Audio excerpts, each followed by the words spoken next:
Bab 835. Bertindak untukku. Dia adalah asisten yang kurekrut, jawab Kak Janis enteng. Merlin Duanmu terdiam, asistenmu. Kalau begitu apakah kamu masih membutuhkan asisten? Aku juga bisa menjadi asisten kamu. Sebagai asisten sekretaris, dia pasti bisa melihat Golden Ye setiap hari. Mendengar ini, Kak Janis tidak bisa menahan tawa. Nona Duanmu, kamu benar-benar menyulitkanku dengan berkata begitu. Aku hanya sekretaris kecil di Yuchis Corp. Perekrutan asisten bukan di tanganku, dan perusahaan juga tidak sampai membutuhkan untuk mempekerjakan 2 asisten. Merlin Duanmu sangat kecewa, jadi apa yang bisa aku lakukan?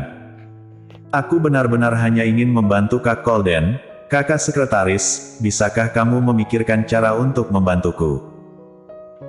Keduanya sudah memasuki lift, Kak Janis menekan tombol lantai dan menggelengkan kepalanya tak berdaya, sama dengan, aku hanya sekretaris kecil dan tidak bisa berbuat apa-apa. Merlin Duanmu mengerucutkan bibirnya, sedikit marah, kalau begitu aku akan pergi ke kakek Yuchi dan minta dia mengatur posisi untukku.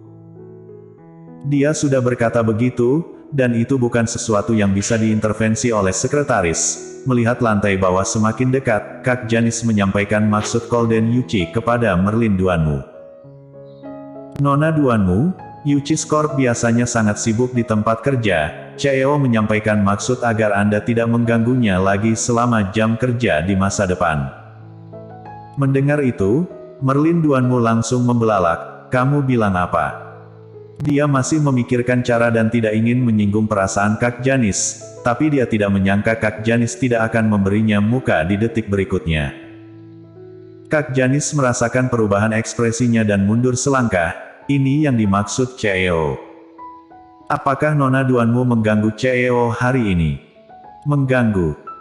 Merlin Duanmu menggigit bibir bawahnya dengan marah, aku hanya masuk sebentar, mengapa jadi mengganggunya? Apakah kamu salah paham dengan maksud Kak Golden? Dulu, ketika Kak Golden tidak sehat, aku selalu ada untuk menjaganya. Hubunganku dengan Kak Golden sangat bagus, dan akan bertunangan di masa depan. Dia mengeluarkan semua perkataannya segera setelah dia cemas. Kak Janis tidak kaget mendengar mereka akan bertunangan.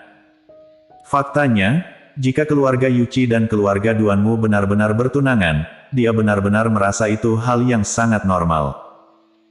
Lagi pula, itu normal bagi 2 keluarga besar untuk bertunangan. Tapi, CEO mengatakan dengan nada bermusuhan, pernikahan ini mungkin benar-benar tidak dapat diselesaikan.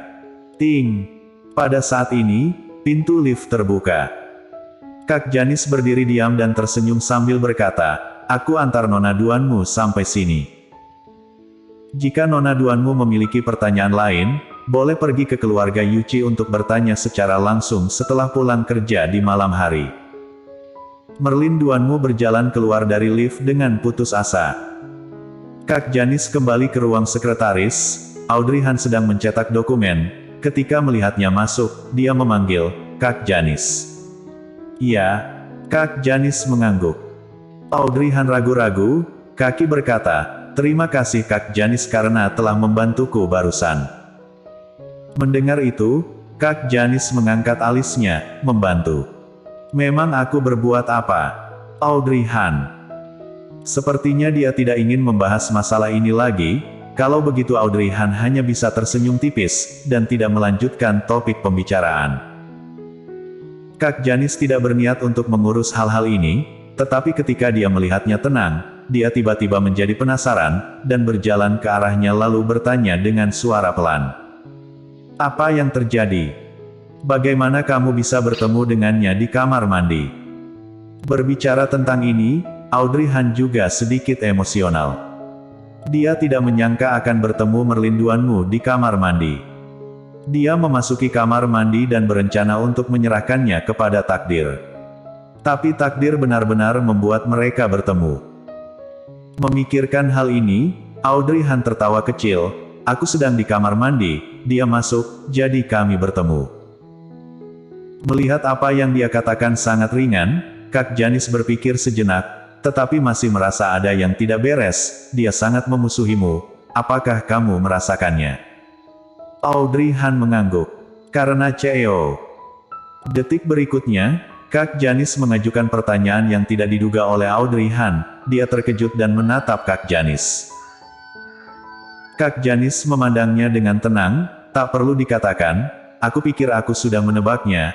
Aku tahu bahwa gadis kecil zaman sekarang sangat menyukai pria seperti CEO. Tapi, pernahkah kamu bertanya-tanya apakah keluarganya akan menerimamu? Kak Janice tidak menyerangmu, tapi banyak hal di dunia ini yang nyata, dan kami mau tak mau harus menerimanya. Kata-kata Kak Janice tidak berbelit-belit, tapi juga tidak langsung, tapi Audrey Han masih mendengar niat baiknya, nada bicaranya ringan.